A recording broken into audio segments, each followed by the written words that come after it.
Do you feel a shiver up your spine from fear? Yes, it's another story from the Nightshade diary.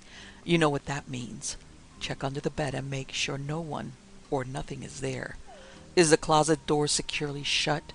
Then leave your disbelief behind. Amp up your imagination and hang on tight for another ride into terror and mystery. And like all good horror stories, just imagine it's a dark and stormy night. And remember, screaming like a little girl is permitted.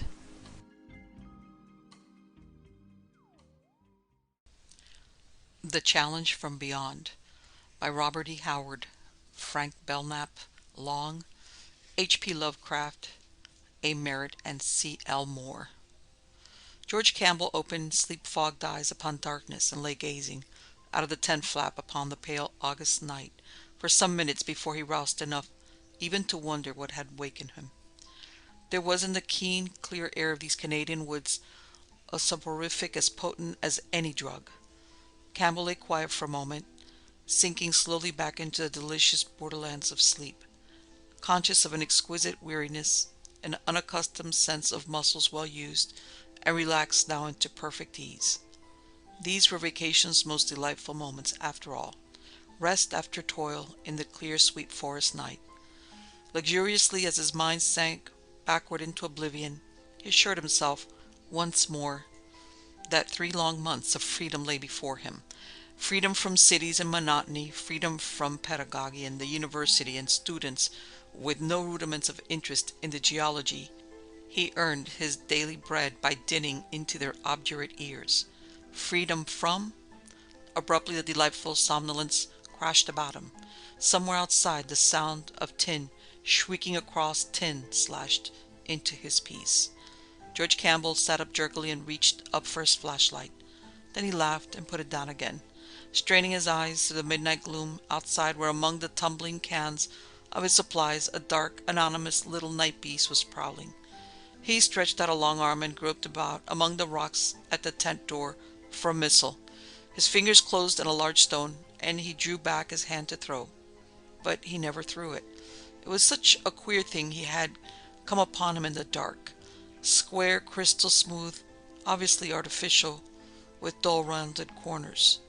The strangeness of its rock surfaces to his fingers was so remarkable that he reached again for his flashlight and turned its rays upon the thing he held. All sleepiness left him as he saw that what he had picked up in his idle groping, it was clear as rock crystal, this queer smooth cube. Quartz, unquestionably, but not in its usual hexagonal crystallized form. Somehow, he could not guess the method, it had been wrought into a perfect cube, about 4 inches in measurement over each worn face, for it was incredibly worn. The hard crystal was rounded now, until its corners were almost gone, and the thing was beginning to assume the outlines of a sphere. Ages and ages of wearing, years almost beyond counting, must have passed over this strange, clear thing. But the most curious thing of all was the shape he could make out dimly in the heart of the crystal, for embedded in its center lay a little disk of a pale and nameless substance, with characters incised deep upon its quartz-enclosed surface, wedge-shaped characters faintly reminiscent of cuneiform writing. George Campbell wrinkled his brow and bent closer above the little enigma and his hands, puzzling helplessly. How could such a thing as this have embedded in pure rock crystal?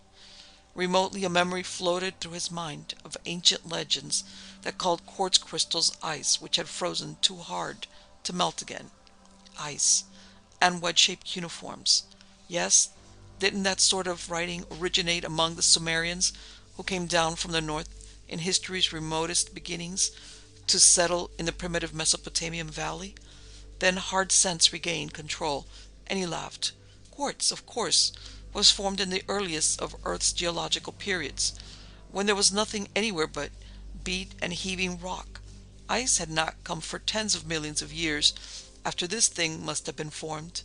And yet, that writing, man-made, surely, although its characters were unfamiliar save in their faint hinting at cuneiform shapes.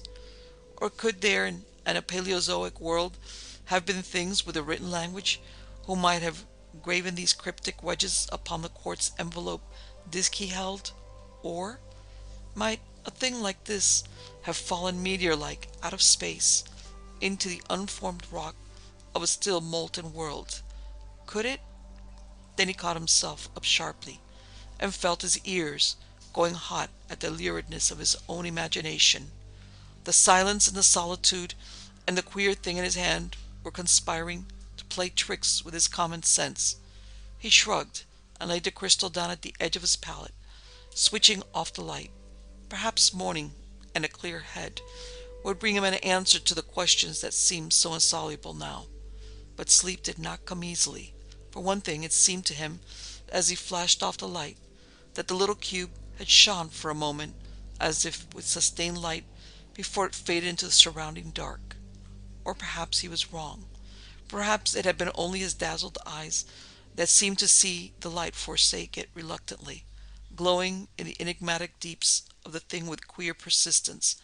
He lay there unquietly for a long while, turning the unanswered questions over and over in his mind.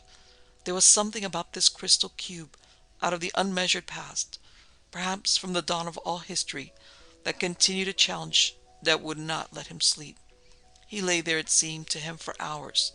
It had been the lingering light, the luminescence that seemed so reluctant to die, which held his mind.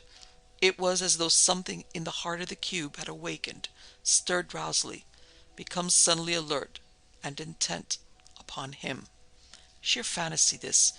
He stirred impatiently and flashed his light upon his watch. Close to 1 o'clock, 3 hours more before the dawn. The beam fell and was focused upon the warm crystal cube. He held it there closely for a minute. He snapped it out, then watched. There was no doubt about it now.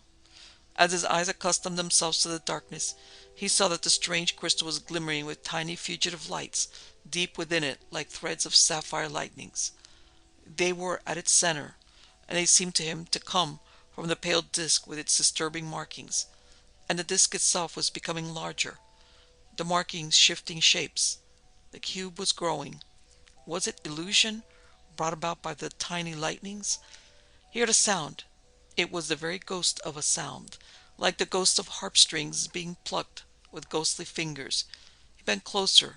It came from the cube.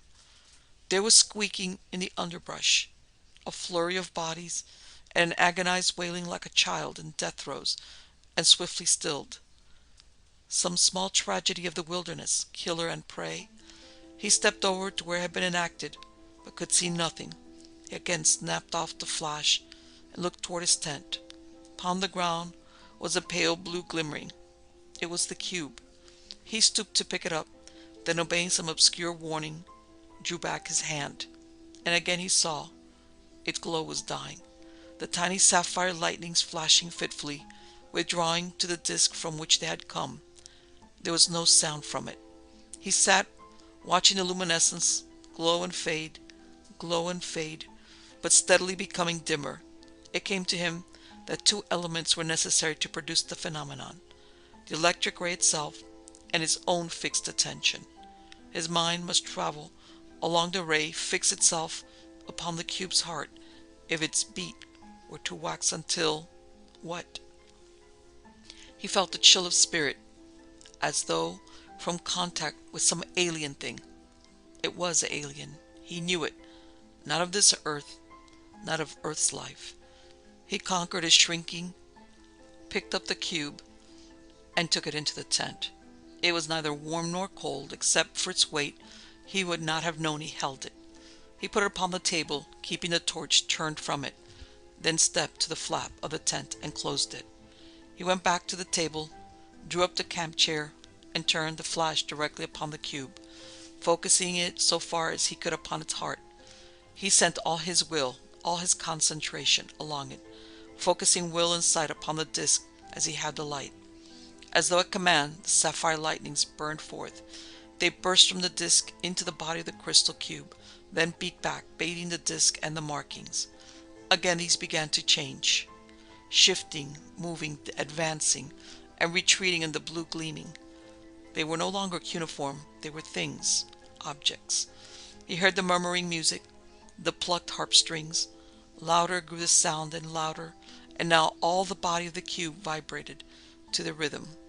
The crystal walls were melting, growing misty as though formed of the mist of diamonds, and the disk itself was growing, the shapes shifting, dividing, and multiplying as though some door had been opened, and into its companies of phantasms were pouring, while brighter, more bright, grew the pulsing light. He felt swift panic, tried to withdraw, sight and will dropped to flash. The cube had no need now of the ray, and he could not withdraw. Could not withdraw? Why, he himself was being sucked into that disk, which was now a globe, within which unnameable shapes danced to a music that bathed the globe with steady radiance. There was no tent. There was only a vast curtain of sparkling mist behind which shone the globe. He felt himself drawn through that mist, sucked through it as if by a mighty wind, straight for the globe. As the mist's blurred light of the sapphire suns grew more and more intense, the outlines of the globe ahead wavered and dissolved to a churning chaos. Its pallor and its motion and its music all blended themselves, with the engulfing mist bleaching it to a pale steel color and setting it undulantly in motion. And the sapphire suns, too, melted imperceptibly into the graying infinity of shapeless pulsation. Meanwhile the sense of forward, outward motion grew intolerably, incredibly, cosmically swift. Every standard of speed known to Earth seemed dwarfed, and Campbell knew that any such flight in physical reality would mean instant death to a human being. Even as it was, in this strange hellish hypnosis or nightmare, the quasi-visual impression of meteor-like hurtling almost paralyzed his mind. Though there was no real point of reference in the gray pulsing void, he felt that he was approaching and passing the speed of light itself. Finally, his consciousness did go under, and merciful blackness swallowed everything. It was very suddenly, and amidst the most impenetrable darkness, that thoughts and ideas again came to George Campbell. Of how many moments, or years, or eternities had elapsed since his flight through the grey void, he could form no estimate. He knew only that he seemed to be at rest, and without pain.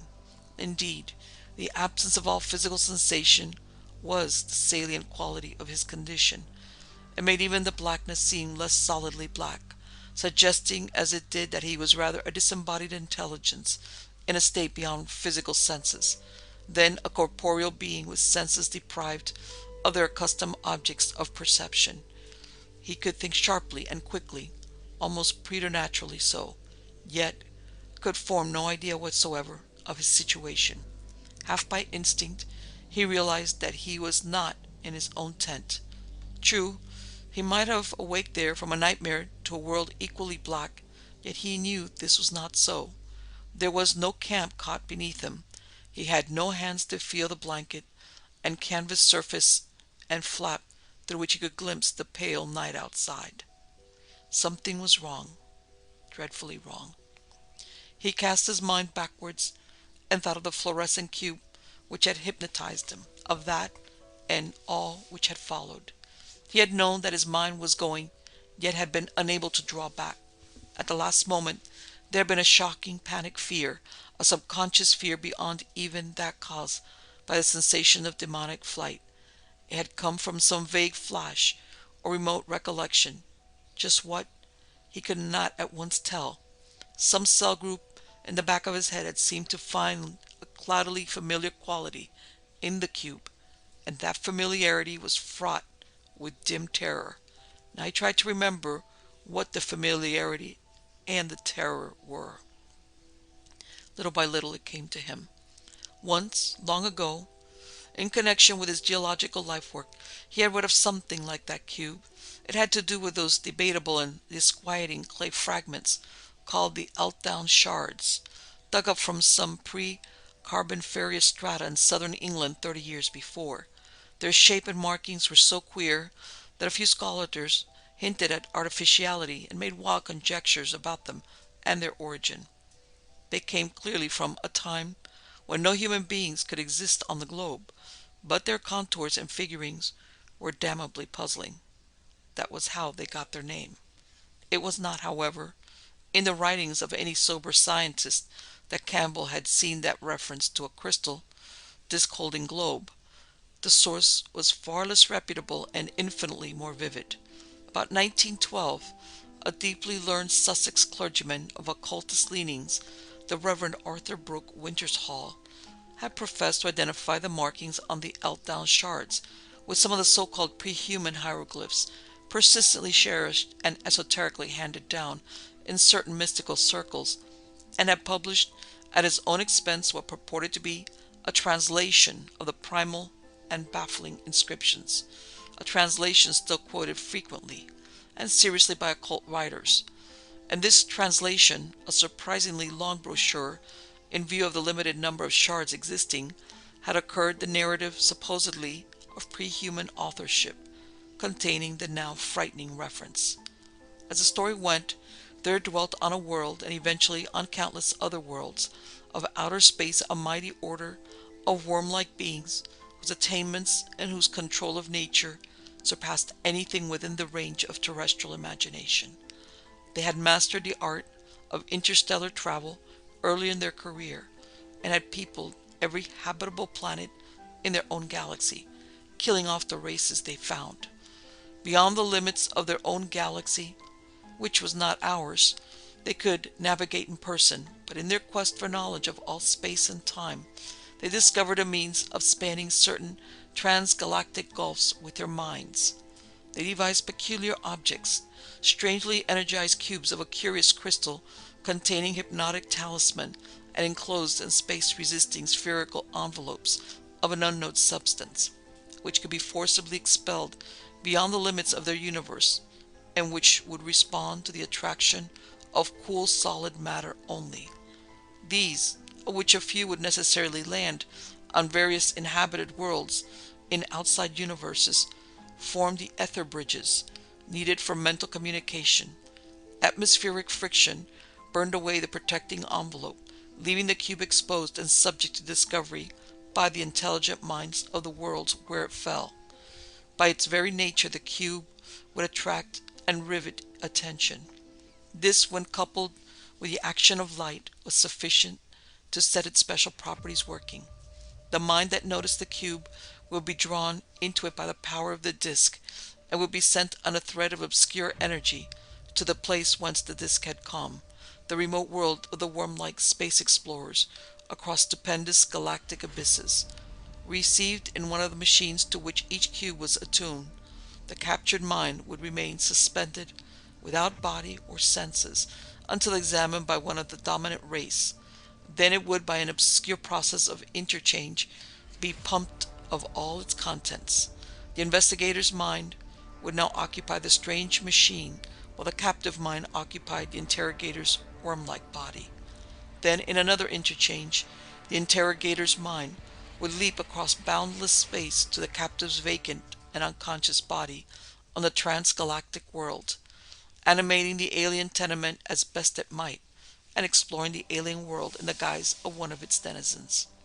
When done with exploration, the adventurer would use the cube and its disk in accomplishing his return, and sometimes the captured minds would be restored safely to its own remote world. Not always, however, was the dominant race so kind. Sometimes, when a potentially important race capable of space travel was found, the worm-like folk would employ the cube to capture and annihilate minds by the thousands, and would extirpate the race for diplomatic reasons, using the exploring minds as agents of destruction. In other cases, sections of the worm folk would permanently occupy a transgalactic planet, destroying the captured minds and wiping out the remaining inhabitants, preparatory to settling down in unfamiliar bodies. Never, however, could the parent civilization be quite duplicated in such a case, since the new planet would not contain all the materials necessary for the worm race's arts. The cubes, for example, could be made only on the home planet. Only a few of the numberless cubes sent forth ever found a landing and response on an inhabited world, since there was no such thing as aiming them at goals beyond sight or knowledge. Only 3, ran the story, had ever landed on peopled worlds in our own particular universe. One of these had struck a planet near the galactic rim 2,000 billion years ago, while another had lodged 3 billion years ago on a world near the center of the galaxy. The third, and the only one ever known to have invaded the solar system, had reached our own Earth 150 million years ago. It was with this latter that Dr. Winter's Hall translation chiefly dealt. When the cube struck the Earth, he wrote, the ruling terrestrial species was a huge cone-shaped race, surpassing all others before or since in mentality and achievements. This race was so advanced that it had actually sent minds abroad in both space and time to explore the cosmos, hence recognized something of what had happened when the cube fell from the sky, and certain individuals had suffered mental change after gazing at it.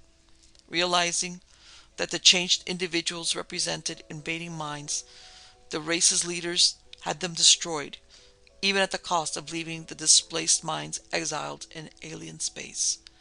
They had had experience with even stranger transitions. Even through a mental exploration of space and time, they found a rough idea of what the cube was. They carefully hid the thing from light and sight, and guarded it as a menace. They did not wish to destroy a thing so rich in later experimental possibilities. Now and then some rash, unscrupulous adventurer would furtively gain access to it and sample its perilous powers, despite the consequences. But all such cases were discovered, and safely and drastically dealt with. Of this evil meddling, the only bad result was that the worm-like outside race learned from the new exiles what had happened to their explorers on Earth, and conceived a violent hatred of the planet and all its life forms. They would have depopulated it if they could, and indeed sent additional cubes into space in the wild hope of striking it by accident in unguarded places, but that accident never came to pass. The cone-shaped terrestrial beings kept the one existing cube in a special shrine as a relic and basis for experiments, till after eons it was lost amidst the chaos of war and the destruction of the great polar city where it was guarded. When 50 million years ago the beings sent their minds ahead into the infinite future to avoid a nameless peril of inner Earth, the whereabouts of the sinister cube from space were unknown. This much, according to the learned occultist, the Altan Shards had said. What now made the account so obscurely frightful to Campbell was the minute accuracy with which the alien cube had been described, every detail tallied, dimensions, consistency, hieroglyphs, central disk, hypnotic effects. As he thought the matter over and over amidst the darkness of this strange situation, he began to wonder whether his whole experience with the crystal cube, indeed its very existence, were not a nightmare brought on by some freakish, subconscious memory of this old bit of extravagant charlatanic reading. If so, though, the nightmare must still be in force, since his present apparently bodiless state had nothing of normality in it. Of the time consumed by this puzzled memory and reflection, Campbell could form no estimate. Everything about his state was so unreal that ordinary dimensions and measurements became meaningless. It seemed an eternity, but perhaps it was not really long before the sudden interruption came. What happened was as strange and inexplicable as the blackness it succeeded. There was a sensation of the mind rather than of the body, and all at once Campbell felt his thoughts swept or sucked beyond his control in tumultuous and chaotic fashion. Memories arose irresponsibly and irrelevantly. All that he knew, all his personal background, traditions, experiences, scholarship, dreams, ideas, and inspirations welled up abruptly and simultaneously with a dizzying speed and abundance which soon made him unable to keep track of any separate concept. The parade of all his mental contents became an avalanche, a cascade, a vortex. It was horrible and vertiginous as his hypnotic flight through space when the crystal cube pulled him.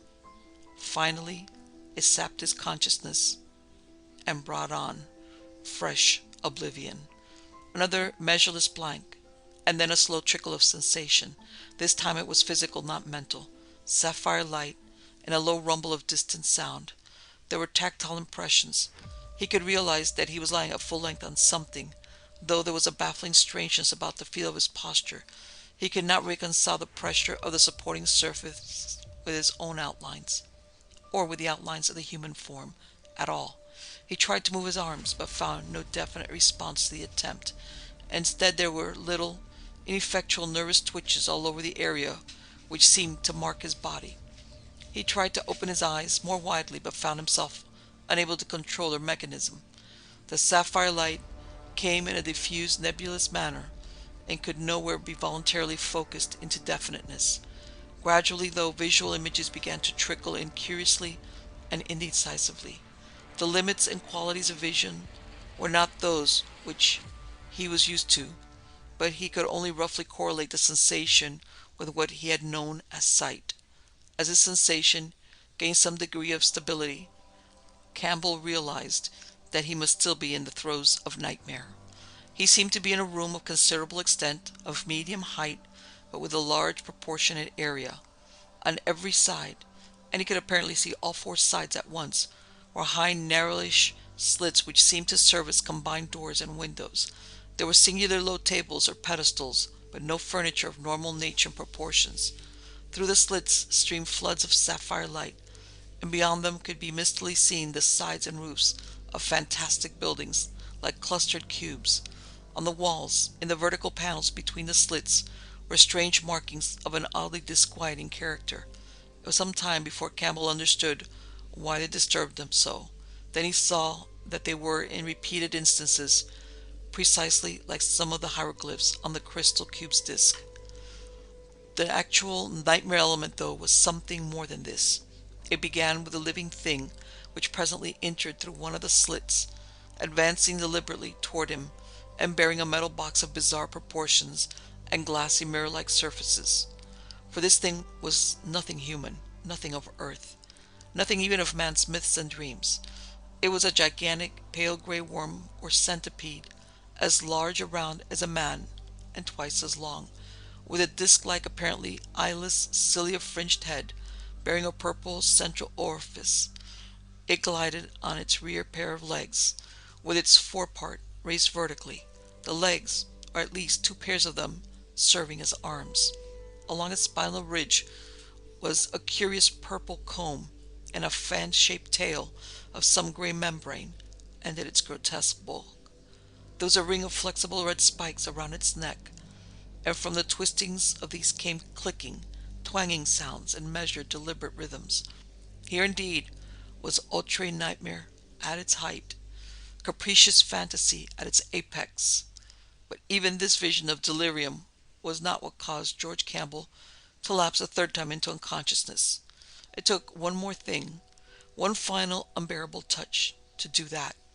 As a nameless form advanced with its glistening box, the reclining man caught in the mirror-like surface a glimpse of what should have been his own body. Yet, horribly verifying his disordered and unfamiliar sensations, it was not his own body at all that he saw reflected in the burnished metal. It was instead the loathsome pale gray bulk of one of the great centipedes. From that final lap of senselessness he emerged with a full understanding of his situation. His mind was imprisoned in the body of a frightful native of an alien planet, while somewhere on the other side of the universe his own body was housing the monster's personality. He fought down in a reasoning horror. Judged from a cosmic standpoint, why should his metamorphosis horrify him? Life and consciousness were the only realities in the universe. Form was unimportant. His present body was hideous only according to terrestrial standards. Fear and revulsion were drowned in the excitement of titanic adventure. What was his former body but a cloak, eventually to be cast off at death anyway? He had no sentimental illusions about the life from which he had been exiled. What had it ever given him save toil, poverty, continual frustration and repression? If this life before him offered no more, at least it offered no less. Intuition told him it offered more, much more. With the honesty possible only when life is stripped to its naked fundamentals, he realized that he remembered with pleasure only the physical delights of his former life. but he had long ago exhausted all the physical possibilities contained in that earthly body. Earth held no new thrills, but in the possession of this new alien body, he felt promises of strange exotic joys. A lawless exultation rose in him. He was a man without a world, free of all conventions or inhibitions of earth or of this strange planet, free of every artificial restraint in the universe. He was a god. With grim amusement, he thought of his body moving in Earth's business and society, with all the while an alien monster staring out of the windows that were George Campbell's eyes on people who would flee if they knew. Let him walk the earth, slaying and destroying as he would. Earth and its races no longer had any meaning to George Campbell. There he had been one of a billion nonentities, fixed in place by a mountainous accumulation of conventions, laws, and manners, doomed to live and die in his sordid niche. But in one blind bound he had soared above the commonplace. This was not death, but rebirth, the birth of a full-grown mentality, with a new-found freedom that made little of physical captivity on Yakub. He started Yakub. It was the name of this planet. But how had he known? Then he knew, as he knew the name of him whose body he occupied, Thoth. Memory deep grooved in Thoth's brain was stirring in him. Shadows of the knowledge Thoth had, carved deep in the physical tissues of the brain. They spoke dimly as implanted instincts to George Campbell, and his human consciousness seized them and translated them to show him the way not only to safety and freedom, but to the power his soul, stripped to its primitive impulses, craved.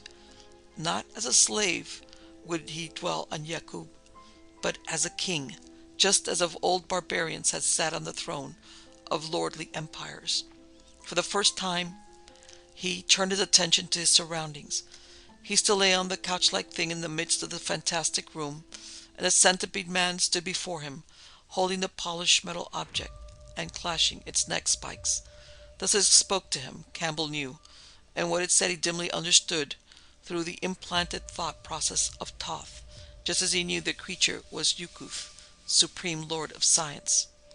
But Campbell gave no heed, for he had made his desperate plan, a plan so alien to the ways of Yakub that it was beyond Yakub's comprehension, and caught him wholly unprepared. Yukuth, like Campbell, saw the sharp-pointed metal shard on a nearby table, but to Yukuth it was only a scientific implement. He did not even know it could be used as a weapon. Campbell's earthly mind supplied the knowledge and the action that followed, driving Thoth's body into movements no man of Yakub's had ever made before. Campbell snatched the pointed shard and struck, ripping savagely upward. Yukuth reared and toppled, his entrails spilling on the floor. In an instant Campbell was streaking for a door. His speed was amazing, exhilarating, first fulfillment of the promise of novel physical sensation. As he ran, guided wholly by the instinctively known knowledge implanted in Thoth's physical reflexes, it was as if he were borne by a separate consciousness in his legs. Thoth's body was bearing him along a route it had traversed 10,000 times when animated by Thoth's mind. Down a winding corridor he raced, up a twisted stair, through a carved door, and the same instincts that had brought him there told him he had found what he sought. He was in a circular room with a domed roof, from which shone a livid blue light. A strange structure rose in the middle of the rainbow-hued floor, tier on tier, each of a separate vivid color. The ultimate tier was a purple cone, from the apex of which a blue smoky mist drifted upward to a sphere that poised in midair, a sphere that shone like translucent ivory. This, the deep-grooved memories of Thoth told Campbell, was the god of Yakub, though why the people of Yakub feared and worshipped it had been forgotten a million years. A warm priest stood between him and the altar, which no hand of flesh had ever touched. That it could be touched was a blasphemy that had never occurred to a man of Yakub. The warm priest stood in frozen horror until Campbell's shard ripped the life out of him. On his centipede legs, Campbell clambered the tiered altar, heedless of its sudden quiverings, heedless of the change that was taking place in the floating sphere.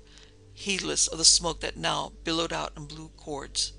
He was drunk with the feel of power. He feared the superstitions of Yakub no more than he feared those of earth. With that globe in his hands, he would be king of Yakub. The worm men would dare deny him nothing when he held their god as hostage. He reached a hand for the ball, no longer ivory-hued, but red as blood. Out of the tent into the pale August night walked the body of George Campbell. It moved with a slow, wavering gait between the bodies of enormous trees, over a forest path strewn with sweet-scented pine needles. The air was crisp and cold.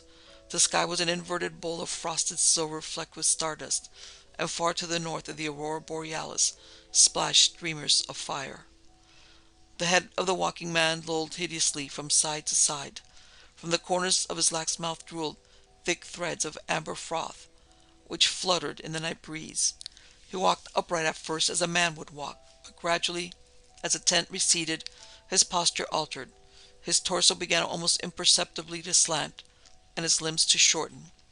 In a far-off world of outer space, the centipede creature that was George Campbell clasped to its bosom a god whose lineaments were red as blood, and ran with insect-like quiverings across a rainbow-hued hall and out through massive portals into the bright glow of alien suns.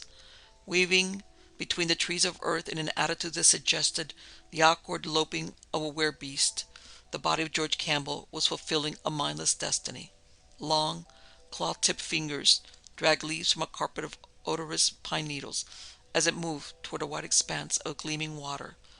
In the far-off extragalactic world of the worm people, George Campbell moved between cyclopean blocks of black masonry down long, fern-planted avenues, holding aloft the round red god. There was a harsh animal cry in the underbrush near the gleaming lake on earth where the mind of a worm creature dwelt in a body swayed by instinct.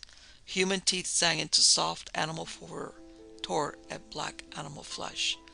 A little silver fox sank its fangs in frantic retaliation into a furry human wrist and thrashed about in terror as its blood spurted.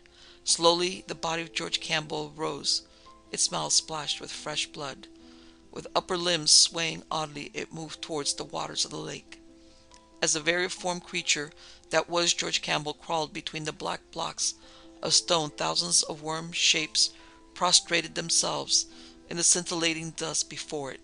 The godlike power seemed to emanate from its weaving body as it moved with a slow, undulant motion toward a throne of spiritual empire transcending all the sovereignties of earth. A trapper stumbling wearily through the dense woods of earth near the tent where the worm creature dwelt in the body of George Campbell came to the gleaming waters of the lake and discerned something dark floating there. He had been lost in the woods all night, and weariness enveloped him like a leaden cloak in the pale morning light. But the shape was a challenging thing that he could not ignore. Moving to the edge of the water, he knelt in the soft mud and reached out toward the floating bulk. Slowly he pulled it to the shore. Far off in outer space, the worm creature holding the glowing red god ascended a throne that gleamed like the constellation Cassiopeia under an alien vault of hypersuns. The great deity that he held aloft energized his worm tenement, burning away in the white fire of a supermundane spirituality all animal dross. On earth the trapper gazed with unutterable horror into the blackened and hairy face of the drowned man. It was a bestial face, repulsively anthropoid in contour, and from its twisted, distorted mouth black ichor poured. He who sought your body in the abysses of time will occupy an unresponsive tenement, said the red god. No spawn of Yakub can control the body of a human. On all earth, living creatures rend one another and feast with unutterable cruelty on their kith and kin. No worm mind can control a bestial man body when it yearns to raven. Only man minds instinctively conditioned through the course of 10,000 generations can keep the human instincts in thrall. Your body will destroy itself on earth, seeking the blood of its animal kin, seeking the cool water where it can wallow at its ease, seeking eventually destruction, for the death instinct is more powerful in it than the instincts of life, and it will destroy itself in seeking to return to the slime from which it sprang. Thus spoke the round red god of Yakub in a far-off segment of the space-time continuum to George Campbell, as the latter, with all human desire purged away, sat on a throne and ruled an empire of worms more wisely, kindly, and benevolently than any man of earth had ever ruled an empire of men.